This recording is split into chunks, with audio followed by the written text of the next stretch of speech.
I don't think I've ever had as many different feelings over the course of testing a paddle than I've had with the Proton Flamingo. It started with feeling a little underwhelmed at how this $280 paddle played new out of the box, to feeling excited and hyped at how well it played when it fully broke in, and then back to feeling deflated when mine finally broke down.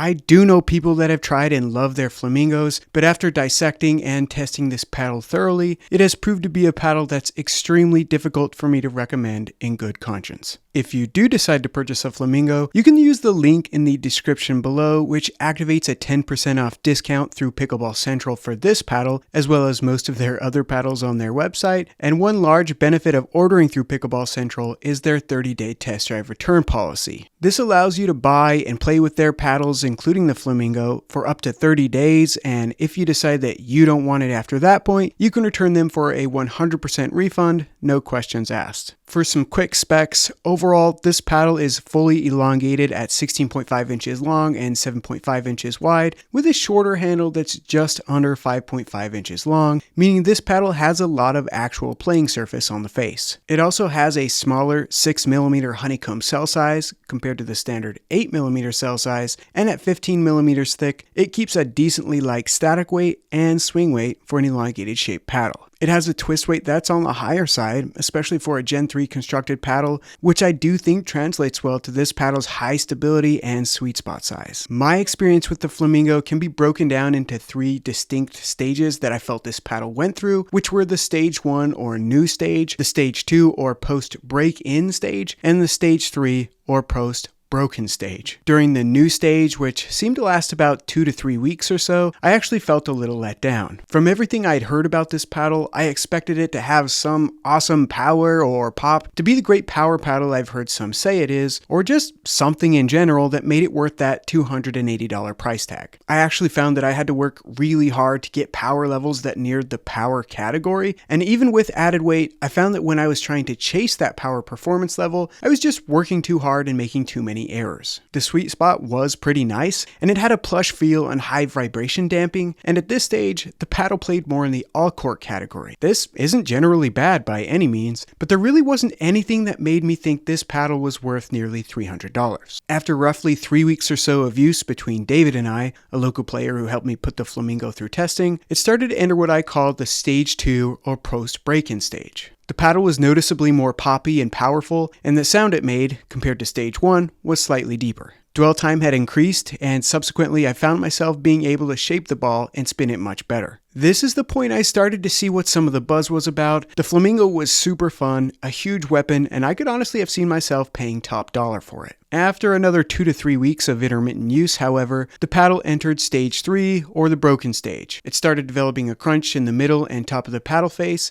and though gameplay didn't change right away, it soon began playing more inconsistently, with periodic overpowered drives and unexpected pop-ups as the crunching got worse and worse. I'll play that sound again here so you can see what I'm talking about, which is clearly indicative of some degree of core crushing.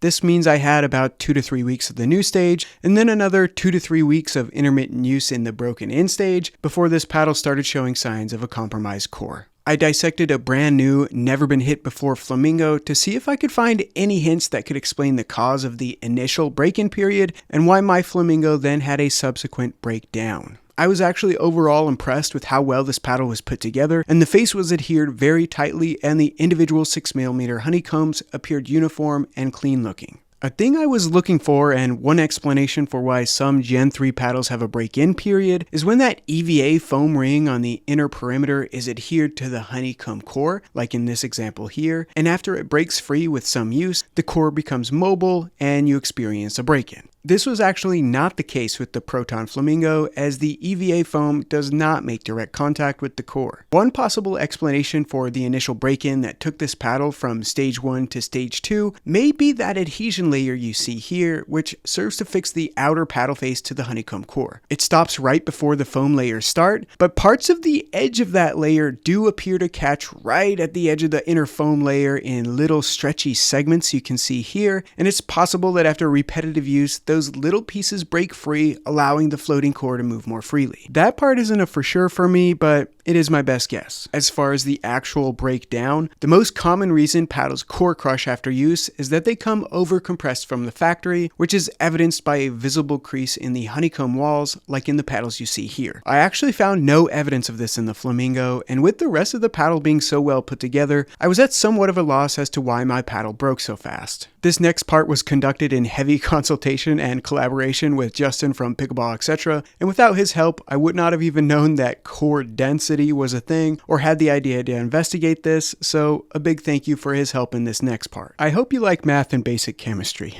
To keep this as simple as possible, apparently there are factory standards for the density of polypropylene honeycomb cores, which are calculated altogether using the polypropylene plastic, adhesion sheets, glue, and airspace to give a certain density. When you use 6mm cell sizes instead of the typical or standard 8mm cell sizes, the amount of airspace in the core is reduced, resulting in a higher overall density if all other things remain constant. Because of this, paddles with a 6mm cell size are generally denser and heavier than paddles in the same overall shape with an 8mm cell size, which is probably why we don't see many 16mm thick paddles with a 6mm cell size, because they would probably be pretty heavy. One bad factory tactic Justin has seen in the past to get around this weight gain is to offset the decrease in air volume by also decreasing the density of the polypropylene plastic used in the core. The problem with doing that is it makes the plastic itself weaker, leading to splintering and easier collapse. To test the density of the Flamingo and compare it to other paddles, I removed 5 individual honeycomb cells from 5 different paddles, which were the 11624 Pegasus Power, the Yola Perseus Pro 4, and the Pickleball Apes Pulse V, all of which have 8mm size cells,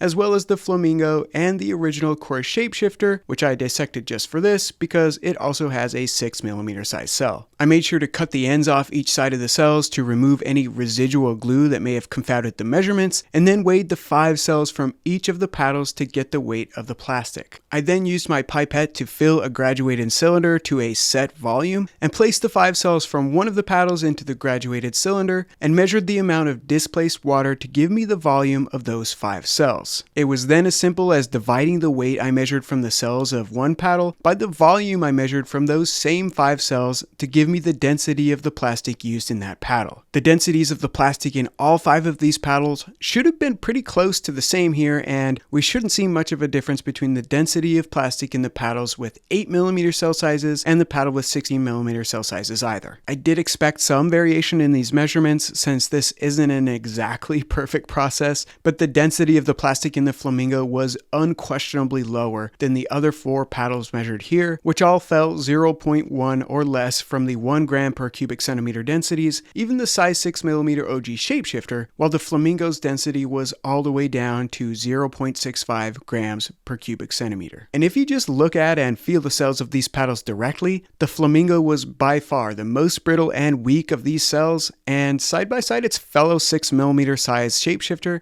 you can see that the shapeshifter cells hold its form and rebounds back after squeezing much better than the Flamingo cells did, with the Flamingo cells easily breaking apart and splintering with little effort. The low density core of the Flamingo probably explains why mine broke so quickly, and also explains why this paddle stays relatively lightweight, even though it's fully elongated with a particularly high amount of hitting surface that's 15mm thick with a 6mm cell size. So really, here's the main point. This paddle is not going to play the way it feels out of the box for too long, and that wouldn't really be a problem if it broke in and stayed that way, because once it initially broke in, it played pretty awesome. Unfortunately, that didn't last very long either, and it quickly progressed from broken in to just plain broken, and though it's very anecdotal, there's no shortage of reports from others on Discord or other review platforms who've experienced the same thing I did. I'm sure this hasn't happened to everyone, but unless you're okay with taking the durability gamble on one of these in hopes that that nice stage 2 broken in stage lasts a longer time for you than it did for me, it's really hard for me to recommend one of these, even if they weren't one of the most expensive paddles on the market already.